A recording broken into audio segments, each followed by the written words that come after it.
मुझे आप कैसे देखते हैं मार्केट को इस हफ्ते की और आने वाले वीक को किस तरह व्यू करते हैं? मार्केट अब जो है वो अपना एक लो लगा चुकी है।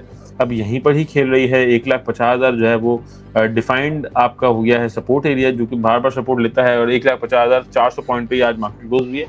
लेकिन जब तक जंग चल रही है सेंटिमेंट चेंज नहीं हो सकता, पॉसिबल ही नहीं। ओजीडीसीएल, पीपीएल और पाकिस्तान जो पीएसओ है, इसको कैसे देखते हैं इन टर्म्स ऑफ आपके एनालिसिस? पाकिस्तान रिफाइनरी को अगर आप देखो, सेल्स में भी वो 24% उसकी सेल्स भी इंप्रूव हुई है। फिर उसका आज कैप भी लगा, इंप्रूवमेंट भी नजर आई। पहले पाकिस्तान रिफाइनरी लॉस में था। अगर आप मुझसे पूछेंगे पीएसओ, मारी और OGDC, so I would pick OGDC, considering कि जब हमने ये देखा था कि रेगुलर की उसकी खबर आई थी, प्रोजेक्ट हॉल्ट की खबर आई थी कि एक साल डिले हो रहा है।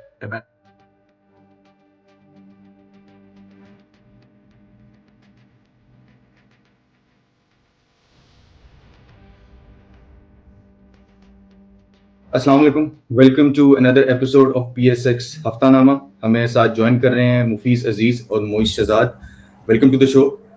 हम ऑडियंस के लिए आपसे जानना चाहेंगे कि इस हफ्ते की मार्केट में हमने देखा कि मंडे को पॉजिटिव रही, फिर ट्यूसडे को नेगेटिव हुई, फिर वेडनेसडे को पॉजिटिव रही, लेकिन ये शॉर्ट टर्म इंक्रीज और शॉर्ट टर्म डिक्लाइन था। मुझे आप कैसे देखते हैं मार्केट को इस हफ्ते की और आने वाले वीक को किस तरह व्यू करते हैं?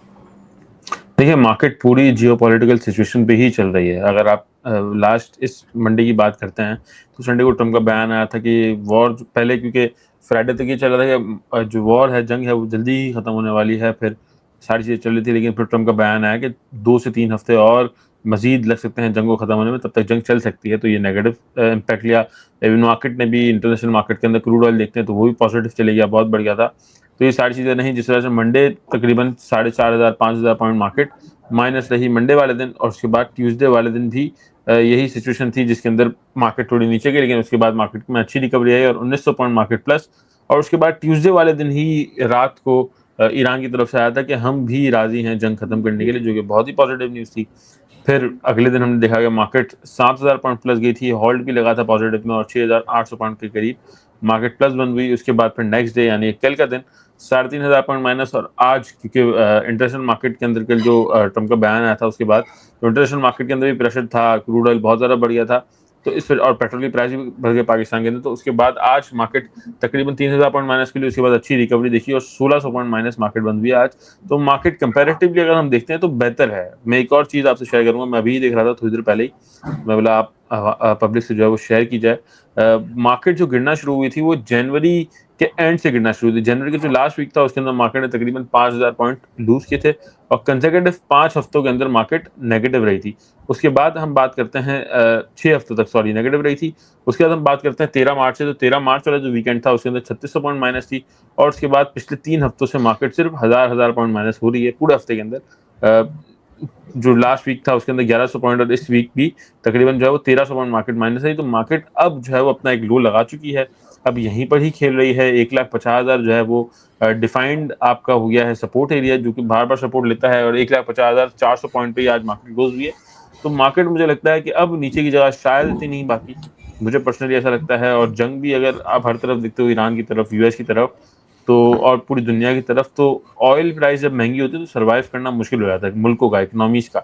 तो ये हम हर जगह देख रहे हैं। इवन पाकिस्तान के अंदर भी अगर आप देखें तो पेट्रोल प्राइस बहुत ज़्यादा बढ़ गई, 450 रुपये का पेट्रोल हो गया पाकिस्तान के अंदर। और हाई ऑक्टेन तो आपको पता है लीवीज की वजह से 610 का हो गया। तो शायद हो सकता है हाई ऑक्टेन की प्राइस भी थोड़ी सी रिवाइज हो, या तो उन पे लेवी कम होगी या तो उनकी प्राइस बढ़ जाएगी। जो भी हो, खैर इकोनॉमी के लिए जो है वो ये थोड़ा सा ख़राब टाइम है। जिस तरह से हम देख सकते हैं कि मार्केट थोड़ा और इम्पैक्ट अगर हुआ तो वही 1,44,000 वाला लेवल ही दिखने में आ रहा है कि वहाँ तक ही जा सकती है। और अगर जंग जल्दी खत्म हो जाती है तो मार्केट फिर विल रिबाउंड और ऊपर जाने के चांसेस अच्छे हो जाएंगे मार्केट के बाद। लेकिन वही अभी स्लो वॉल्यूम्स है मार्केट के अंदर, कोई खास अवाम इंटरेस्टेड नहीं है मार्केट के अंदर। जो नए लोग थे, जो नई इन्वेस्टमेंट करना चाह रहे थे, वो भी डर गए हैं। उन्होंने भी अपने फंड्स जो है वो साइड में रख दिए, या फिर म्यूचुअल फंड के जो सेफेस्ट स्टॉक होता है, सेफेस्ट फंड होता है, कैश फंड, उसके अंदर डाल दिए। तो बहुत सारे लोग अभी इंटरेस्टेड नहीं है काम करने के अंदर, जब तक जंग खत्म नहीं होती। जंग खत्म होगी, आवाम का पैसा आना शुरू होगा, स्लो स्लो बाइंग स्टार्ट होगी, कंसोलिडेशन फेज से एक मार्केट गुजरेगी, अभी भी गुजर रही है, एक फेज से गुजरेगी मार्केट। उसके बाद फिर हम नए हाई की तरफ जाते हुए देख सकते हैं मार्केट को। और ये जो अभी वाली मार्केट है जिसके अंदर आवाम बाइंग नहीं करना चाह रही, तो यही मार्केट होती है जिसके अंदर बाइंग करनी होती है। क्योंकि अगर हम पहले देखते हैं तो कोविड के अंदर भी हर तरफ यही चल रहा था कि क्या पता कोविड का क्या हो, चूंकि 1 साल चला था कोविड, क्या हो सकता है कोविड की वजह से, क्या क्या कॉन्सिक्वेंसेज होंगे, इकोनॉमी कितनी खराब होंगी, सारी चीजें थी। लेकिन जैसे ही कोविड खत्म हुआ, मार्केट चलना शुरू हो गई। कोविड खत्म होने से पहले ही बल्कि मार्केट चलना शुरू हो गई थी। उसके बाद जब पाकिस्तान का चल रहा था कि पाकिस्तान डिफॉल्ट कर जाएगा, तो कोई भी इन्वेस्टर राजी नहीं था इन्वेस्टमेंट करने के लिए। हालांकि बहुत ही चीप रेटों में, यानी कि डिस्काउंट पर चीजें मिल रही थी, लेकिन कोई भी राजी नहीं था। और उस वक्त जिन्होंने लिया वो सबसे ज्यादा गेन के अंदर है आज। तो यही टाइम है, इस वक्त जो लेगा वो सबसे ज्यादा गेन के अंदर होगा। मोइस, राजी ना होने की सबसे बड़ी वजह जो नजर आती है, जो हम डिस्कस भी करते हैं, वो सेंटिमेंट की है कि सेंटिमेंट नेगेटिव हो चुका है। तो सेंटिमेंट नेगेटिव होने की एक बहुत बड़ी रीजन हम ये भी देखते हैं कि ऑयल प्राइसेस भी बढ़ रही हैं, इन्फ्लेशन के नंबर्स भी इंक्रीज हो रहे हैं, जियोपॉलिटिकल टेंशंस भी बढ़ रही हैं। लेकिन जब हम कहते हैं कि नंबर्स इंटैक्ट हैं, प्राइसेस पास होनी जरूरी है कंज्यूमर्स की तरफ, लेकिन अगर सेंटिमेंट ही नेगेटिव होगा, उसका इफेक्ट तो मार्केट पे भी आएगा। तो मार्केट तो पे शॉर्ट टर्म के लिए तो अट्रैक्टिव बिल्कुल भी नहीं है, लॉन्ग टर्म के लिए अट्रैक्टिव है। तो ये सेंटिमेंट कितने टाइम तक आपको लगता है कि प्रिवेल कर सकता है मार्केट के अंदर? जब तक जंग चल रही है सेंटिमेंट चेंज नहीं हो सकता, पॉसिबल ही नहीं। क्योंकि अगर हम बात करते हैं जंग से पहले की, तो जंग से पहले जिस वजह से मार्केट गिरी थी, वो मेनली अगर बात करें, जो हर जगह न्यूज में चला था कि T+2 सेटलमेंट जो हो रही थी, T+1 पे आ गए थे, इस वजह से प्रेशर, इस वजह का प्रेशर था। लेकिन अगर बात करें तो रेकोडिक का भी प्रेशर था मार्केट के अंदर, और बहुत सारी चीजें थी जिस वजह से। लेकिन इकोनॉमी पाकिस्तान की बेहतरीन जा रही थी, लेकिन पाकिस्तान के हालात की वजह से लग रहा था। उसके बाद पाकिस्तान अफगानिस्तान की जंग भी स्टार्ट हो गई, तो उसका प्रेशर था। उसके बाद भी उस वक्त तक भी लोगों का सेंटिमेंट चेंज नहीं हुआ था। लोग पॉजिटिव थे, लोग इन्वेस्टमेंट करना चाह रहे थे, लोगों को लग रहा था कि यहाँ से नहीं तो इस लेवल से मार्केट पलटेगी जरूर। लेकिन जब जंग स्टार्ट हुई तो फिर बिल्कुल ही सेंटिमेंट नेगेटिव हो गया। जिन्होंने शेयर ऑलरेडी होल्ड किए हुए थे, उन्होंने भी सेल करना शुरू कर दिए, और नया इन्वेस्टर भी भाग गया। तो जब तक जंग नहीं खत्म होती, तब तक सेंटिमेंट तो आई डोंट थिंक खत्म जो है वो चेंज हो सकता है। तो इसलिए जंग खत्म होने का सब वेट कर रहे हैं, और आई थिंक अभी ही माल कुछ ना कुछ शेयर्स तो एटलीस्ट आपने बाय करने ही होते हैं। क्योंकि जंग का मुझे भी नहीं पता, आपको भी नहीं पता, किसी को नहीं पता कि कब खत्म होनी है। कुछ ज्यादा नुकसान तो नहीं होंगे जंग से अगर ज्यादा ज्यादा टाइम चली, यू नेवर नो। तो इस वजह से स्लो स्लो बाइंग करनी चाहिए, और सेंटिमेंट जंग के बाद ही चेंज होगा लोगों का। ठीक है मुफीज, मैं आपकी तरफ आना चाहूंगा। ऑयल सेक्टर को हमने देखा कि उसमें इंक्रीज आया, हमने उसको थोड़ा सा बढ़ते हुए देखा। इंपोर्ट बिल भी जो हमारा है ऑलमोस्ट $8 to 9 बिलियन तक पहुंच चुका है, मजीद इंक्रीज भी होगा। ऑयल सेक्टर को का एनालिसिस थोड़ा सा दीजिए कि किस तरह देखते हैं। हमारा जो पीकेआर की डेप्रिसिएशन है वो भी हम आगे देख रहे हैं कि मजीद बढ़ेगी, और जो रेकोडिक की जो है प्रोजेक्ट वो भी मजीद डिले हो गया 2027 में, उसको मजीद वो रिव्यू करेंगे। कैसे देखते हैं ऑयल सेक्टर को लॉन्ग टर्म के लिए? तो सब स्टॉक्स ही अच्छे हैं, ऑयल सेक्टर का एनालिसिस दीजिए थोड़ा सा। और ऑयल सेक्टर में स्पेसिफिकली OGDCL, PPL और पाकिस्तान जो PSO है, इसको कैसे देखते हैं इन टर्म्स ऑफ आपके एनालिसिस में? बिल्कुल ठीक है। अच्छा, मैं आपको बताता हूँ, आज ऑयल सेक्टर से शुरू करते हैं, रिफाइनरी की डिस्कशन कर लेते हैं। रिफाइनरी को आज हमने पाकिस्तान रिफाइनरी को स्पेशली कैप रखते हुए देखा। अच्छा, अगर हम रिफाइनरी को ब्रॉडर पर्सपेक्टिव में देखते हैं, तो जो सेक्टर का आउटलुक है उसमें सेक्टर भी इंप्रूव करे, 30% ग्रोथ की तरफ है। पाकिस्तान रिफाइनरी को अगर आप देखते हो, सेल्स में भी वो 24% उसकी सेल्स भी इंप्रूव हुई है। फिर उसका आज कैप भी लगा, इंप्रूवमेंट भी नजर आई। पहले पाकिस्तान रिफाइनरी लॉस में था। अच्छा, रिफाइनरी के पास पुरानी इन्वेंट्रीज होती है, तो उस पर उनका जो स्प्रेड होता है वो भी इंक्रीज हो जाता है। तो वहां से भी एक जो एक्सचेंज गेन के ऊपर रिफाइनरीज कमाती है, तो वो भी बेनिफिशियरी बन जाती हैं। और जब इतना ज्यादा स्पाइक होता है तो इन्वेंट्री फौरन खत्म नहीं होती है। अच्छा, ऑल्दो की इन्वेंट्री रखी होती है, बट देन जब आप नई इन्वेंट्री मंगवाते हैं तो नई इन्वेंट्री भी आप नई प्राइसेस पे ही मंगवाएंगे। बट क्योंकि एटलीस्ट आपके प्रॉफिटेबिलिटी इतनी ज्यादा श्रिंक नहीं होती, क्योंकि आप प्राइसेस को पास ऑन कर रहे हैं और आप अपनी प्रॉफिटेबिलिटी को मेंटेन करने की कोशिश कर रहे होते हैं।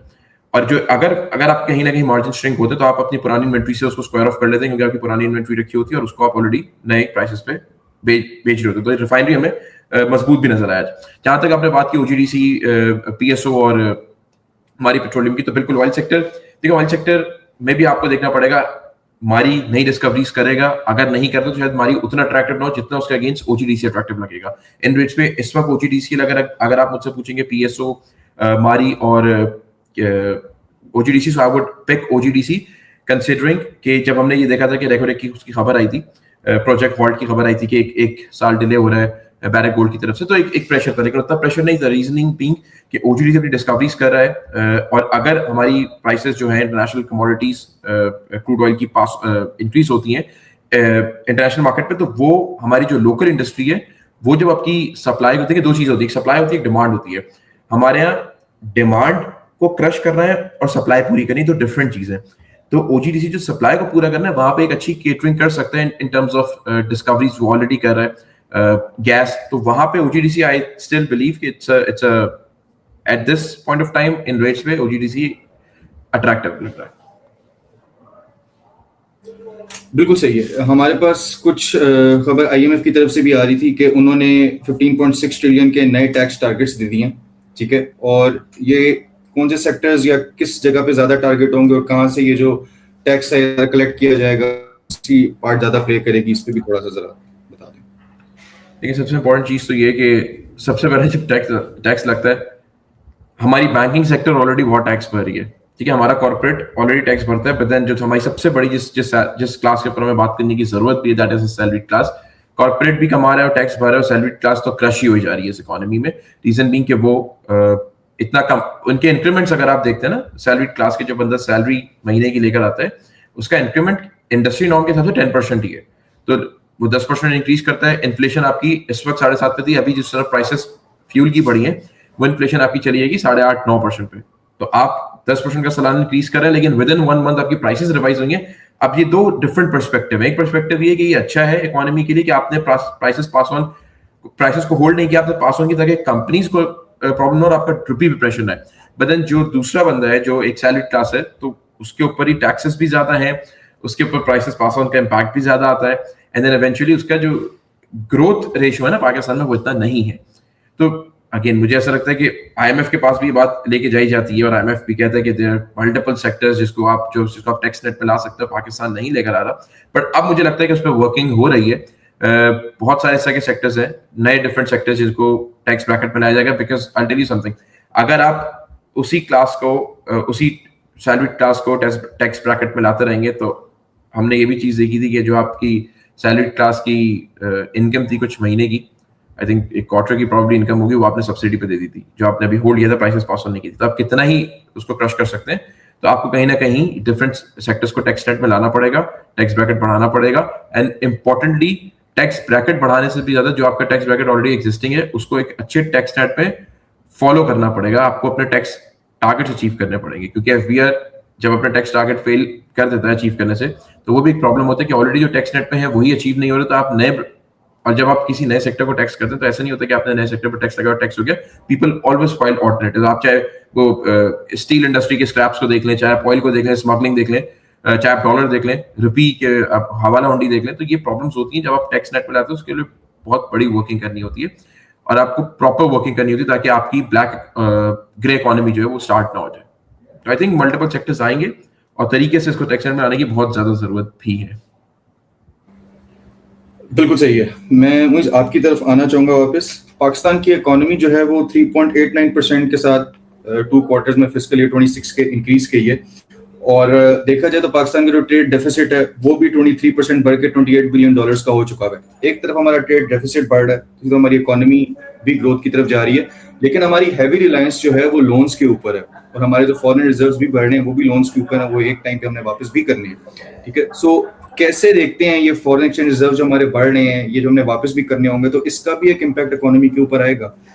कैसे देखते हैं इस तरीके से इकोनॉमी को, और मार्केट के ऊपर कैसा इम्पैक्ट आ सकता है इस चीज का? देखिए, अभी तो जो पाकिस्तान की इकोनॉमी जा रही है तो पॉजिटिव वे में ही जा रही है, और पाकिस्तान की इकोनॉमी बिल्कुल अगर पिछले 3 साल से हम देख रहे हैं वो बिल्कुल पॉजिटिव के जा रही है, ग्रोथ के अंदर है।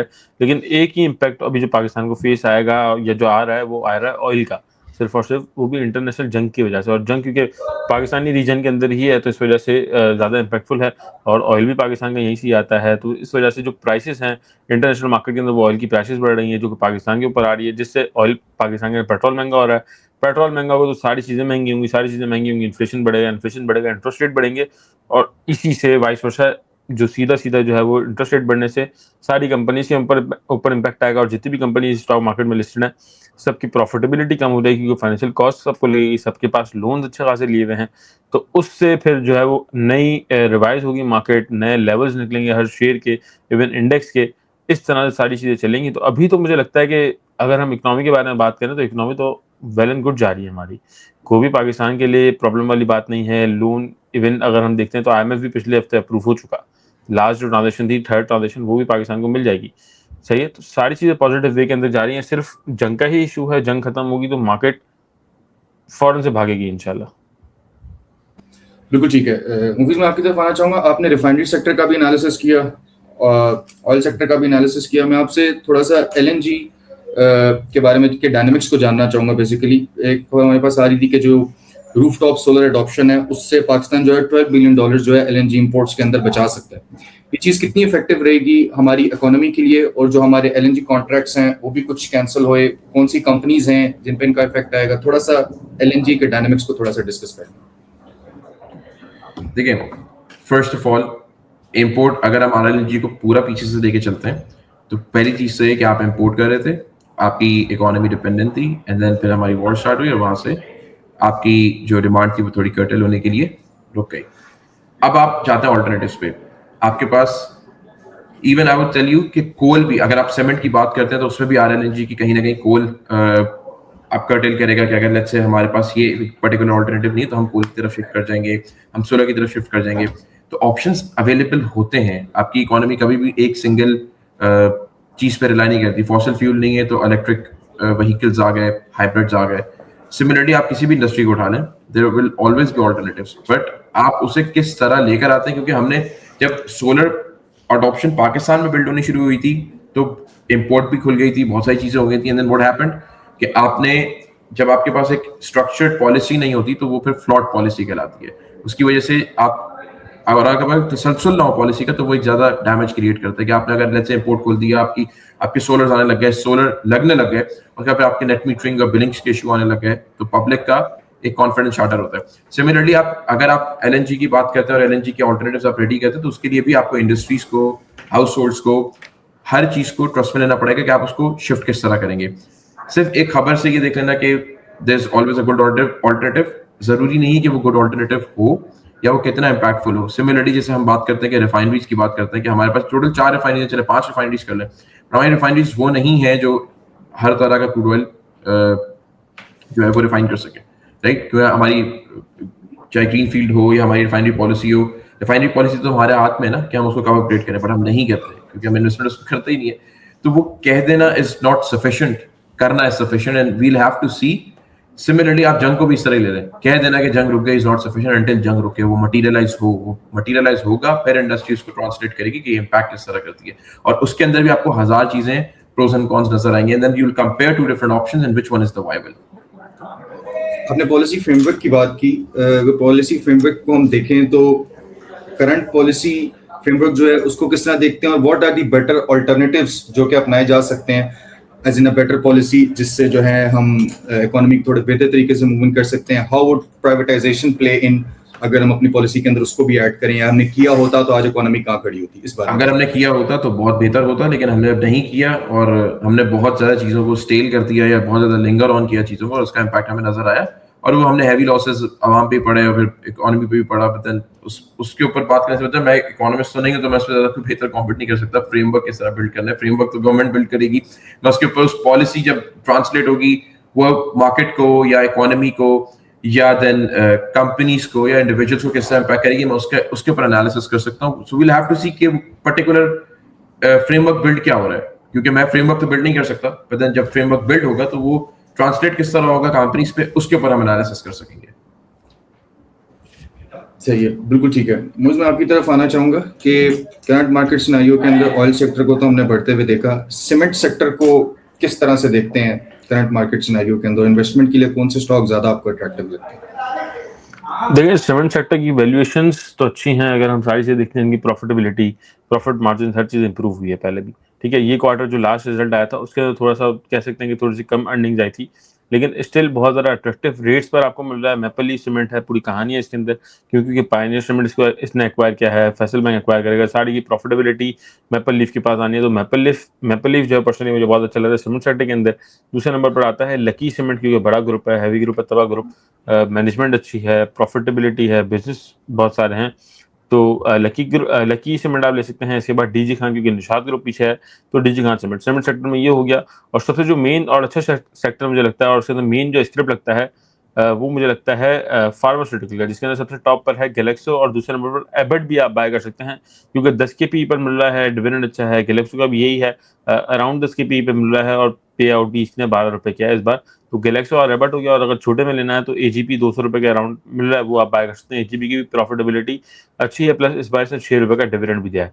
तो फार्मास्यूटिकल सेक्टर भी हो गया हमारे पास, और इसके अलावा सीमेंट सेक्टर का भी मैंने आपको बता दिया। इसके बाद अगर इंजीनियरिंग में चलते हैं तो फिर मुगल और सीएसएपी के अंदर आप बाइंग कर सकते हैं, और बिल्कुल ही छोटे में जाना है तो बीको, क्योंकि अभी अट्रैक्टिव रेट्स पर मिल रहा है। अगर हम देखते हैं बिफोर द एक्स, क्योंकि ये स्प्लिट हुआ हुआ शेयर है, तो पहले तो 12 रुपए का, 15 रुपए, 30 रुपए का शेयर होता था, 20 रुपए का शेयर होता था। उसके बाद बहुत ज़्यादा बड़ा 70 रुपए तक गया, फिर स्प्लिट हुआ 7-8 रुपए का हाई, और अब जो है वो 4.5-5 रुपए के आसपास मिल रहा है। तो थोड़ा बहुत आप इसको लंबे टाइम के लिए लेके रख सकते हैं बीको को, छोटे शेयर के अंदर। इसके बाद रिफाइनरी की तरफ आते हैं। रिफाइनरी का आपको पता है कि मेरा फेवरेट शेयर था अटक रिफाइनरी, और आज इसने बहुत अच्छा परफॉर्म किया है। इसका जो हाई लगा था अभी रिसेंटली, और ऑल टाइम हाई अगर हम कहें तो 950 रुपए का लगा था, और आज जो है वो 870-875 के पास ट्रेड कर रहा है, यानी कि अपने हाई से सिर्फ 10% ही नीचे मिल रहा है आपको। इवन मार्केट जो है वो 25-30% गिर गई है, और अगर तमाम शेयर देखते हैं 40-50% गिर गए शेयर की प्राइस, लेकिन ये अभी भी 10% नीचे मिल रहा है आपको।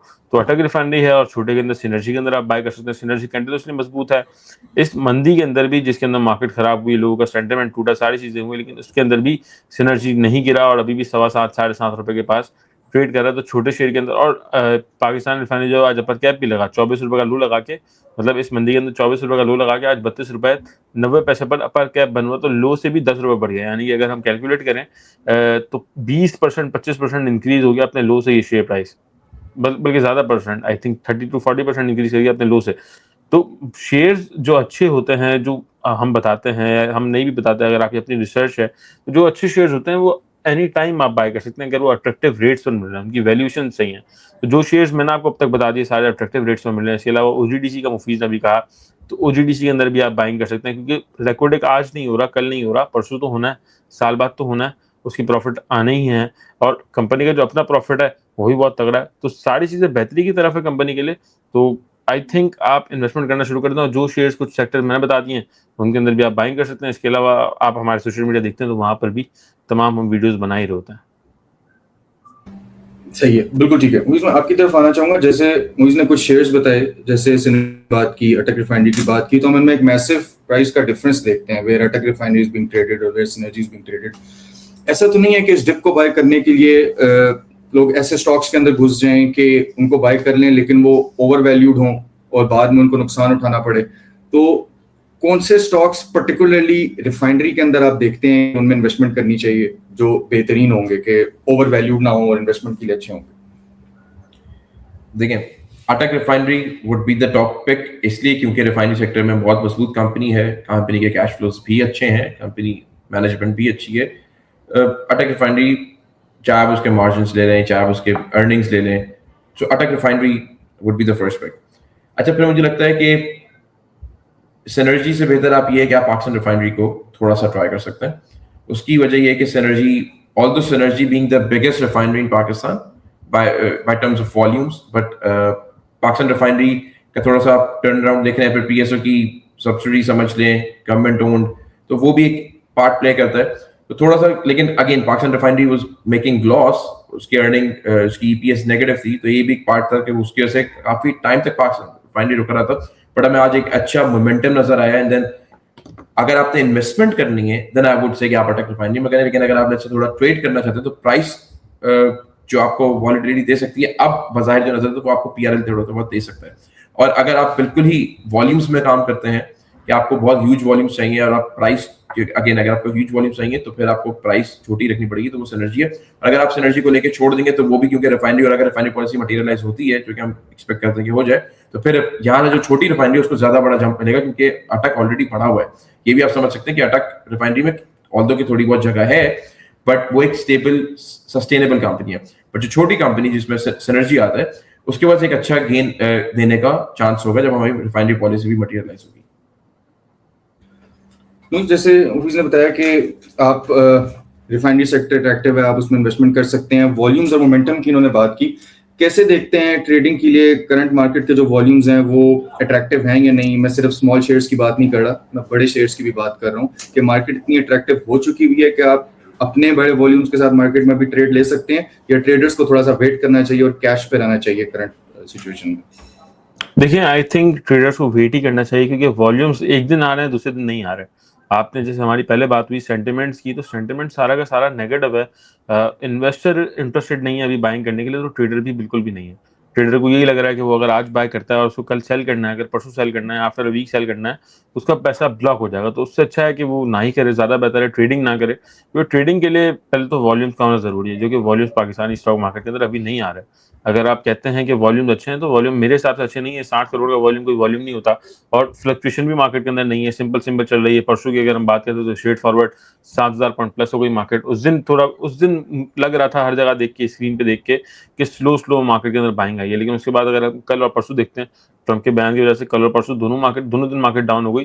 तो जब तक सेंटिमेंट सही नहीं होता, यानी कि जंग खत्म नहीं होती, जंग खत्म होने का सेंटिमेंट सही नहीं होता, तब तक तो ट्रेडर्स को आई डोंट थिंक ट्रेडिंग करनी चाहिए। लेकिन आज और कल अगर हम रिफाइनरी सेक्टर देखते हैं, तो रिफाइनरी सेक्टर के अंदर वॉल्यूम अच्छा आया है। नेशनल रिफाइनरी, अटक रिफाइनरी, पाकिस्तान रिफाइनरी, सिनर्जी, इन चारों के अंदर कल भी वॉल्यूम था, और आज तो एक्सेप्शनल बहुत अच्छा परफॉर्म किया चारों कंपनी ने। और पाकिस्तान रिफाइनरी तो अपर कैप भी लगा, और 2.25 करोड़ 2.5 करोड़ के शेयर्स के वॉल्यूम के साथ। अगर पिछली तेजी की मैं बात करूं, जब तेजी आ रही थी, जब पाकिस्तान रिफाइनरी का रेट अराउंड 30 रुपये था, 31 रुपये था, 35 रुपये था, तो वहां पर भी इसके अंदर 3 करोड़ शेयर के वॉल्यूम आते थे। तो उस तेजी के हिसाब से अगर देखते हैं, आज ऐसी मार्केट के अंदर भी 2.25 करोड़ का वॉल्यूम आना, तो हो सकता है हम आगे देखें कि रिफाइनरी सेक्टर अच्छा गेन दे जाए। लेकिन ट्रेडिंग तो नहीं करनी चाहिए। शॉर्ट टर्म इन्वेस्टमेंट भी अगर आपकी है 6 महीने की, तो बिल्कुल कर सकते हैं आप। बिल्कुल ठीक है। आप दोनों के ज्वाइन करने का बहुत शुक्रिया। ये था इस हफ्ते का PSX हफ्तानामा। मैं ट्रेडर्स और इन्वेस्टर्स दोनों आजाद को ये कहना चाहूंगा कि जिस भी कंपनी में इन्वेस्ट करें, उसके फंडामेंटल जरूर देखें, टेक्निकल जरूर देखें। जरूरी नहीं है कि मार्केट नीचे मिल रही है तो आप किसी भी शेयर में कूद जाएं और बाद में स्टॉक की ओवर वैल्यूड होने की वजह से आप उसमें फंस जाएं। तो अपनी इन्वेस्टमेंट, अपनी ट्रेडिंग जर्नी हमेशा सोच समझ के और एक रैशनल तरीके से करें।